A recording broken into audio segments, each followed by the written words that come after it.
So let me take just a few more minutes and tell you about the most thrilling and exciting and challenging and heartwarming mission that I ever flew, where an even greater team effort resulted in a much greater victory.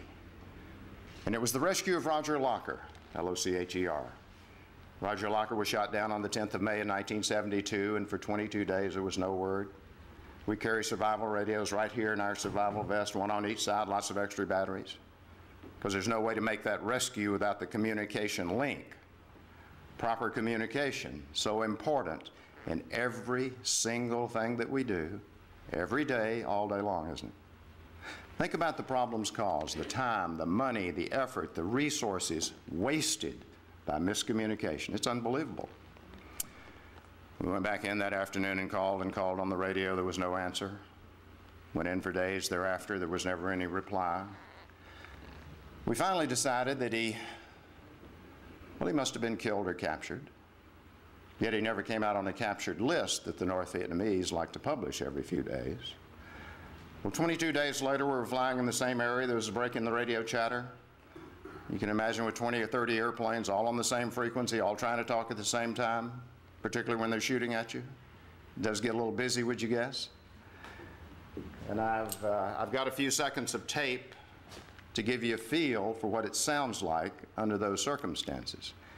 Now, this will be a hearing test, and that's part of the demonstration.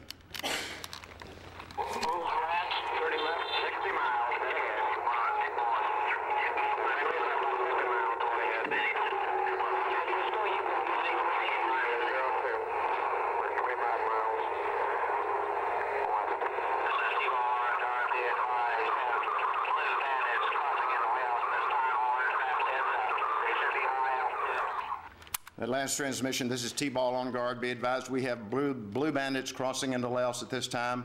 They should be high altitude, all aircraft heads up. Blue bandit being a MiG-21. Anyone understand that? No. All right.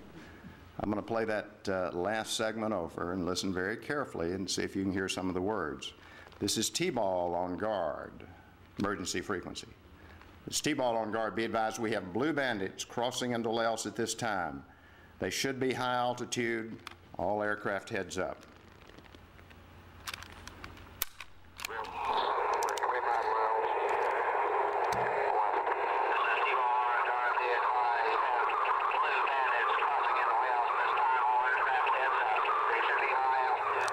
You could hear some of the words? It's kind of like another language, isn't it? Points out the importance of understanding the language of your business. Every business, every organization, every activity has a language of its own, right?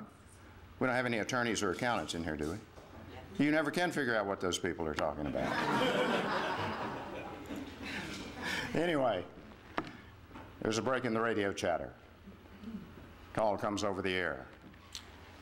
Any Allied aircraft? This is Oyster 01 Bravo. I remember thinking Oyster. We don't have an Oyster call sign today. Then we realized that's Roger Locher. We answered him. This is exactly what he said. He said, guys, I've been down here a long time. Any chance of picking me up? Pretty cool, huh? I don't believe I'd have been that cool after 22 days, do you? We said, you bet. You bet. Went back to our respective bases that afternoon, quickly planned a rescue mission. We came back in. It was 5 miles off the end of the runway at Yen Bai Airfield, some 60 miles northwest of Hanoi, the deepest rescue ever attempted. But the ground fire from around Yen Bai was so heavy that we had to back off. We couldn't get him out.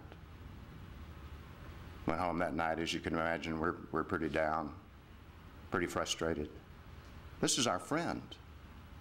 This is someone most of us knew very well. He was on his 3rd combat tour, over 400 combat missions. Not only did we admire him and respect him greatly, but he was one of the neatest young men that many of us ever met. Now we'd found him. After all this time, now we knew where he was, and we couldn't get him out. Of course, now they knew where he was, and very soon he would be captured. Well, the next morning, in one of the great examples, in my opinion, of courageous combat leadership, General John Vogt, VOGT, the 4-star commander of 7th Air Force in Saigon, in consultation with General Fred Wyan, the Army commander, canceled the entire strike mission to Hanoi and dedicated all of the resources, over 150 airplanes, to the rescue of Roger Locher. We went in for about 2 hours. We made sure that the guns at Yen Bai airfield were silenced. Then a young 27-year-old Air Force Academy graduate, Captain Dale Stovall, class of '67, commanded the lead of 2 Jolly Green Giant helicopters. And Nelson, I'm always so proud to tell this story because, you see, Dale was a freshman when I was a senior at the Air Force Academy. Well, you guessed it, I had a little bit to do with his summer training program his first year. Dale commanded the lead of those 2 Jolly Greens. The PJs came in, sent the jungle penetrator down through a heavy canopy of trees, and snatched Roger Locher as he was about to be captured. Selected full power, pulled him out of the jungle into the helicopter. They headed out. We flew cover for the 2 Jolly Greens, their C-130 refueling tankers, as they made their way out of North Vietnam. Brought him all the way back to Udon, Thailand. General Vogt flew up in a T-39 from Saigon and was the first of several hundred of us to meet him as he stepped off that chopper after 23 days. The flight surgeons, the doctors, the nurses, the medics, the chaplains quickly took him off to the hospital. But they did say he could come to the club that night.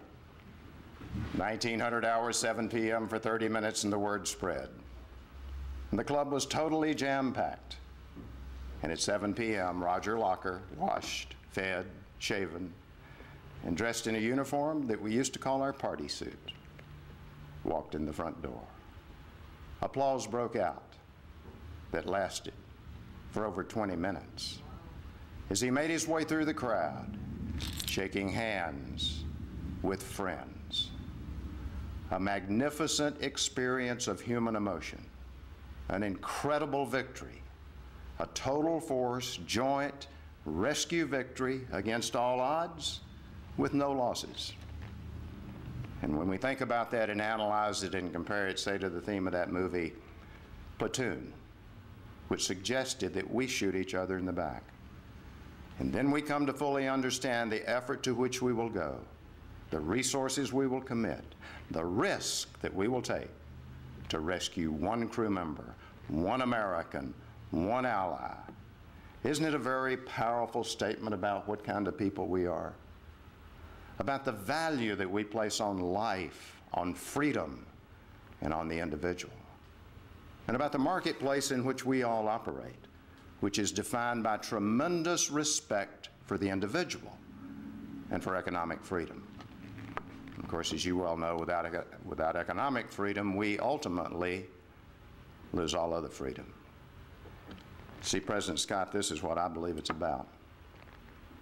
The real mission, yours and mine, business, government, civilian, military, is to protect and preserve an environment, a climate, a system, a way of life where people can be free to reach their full potential.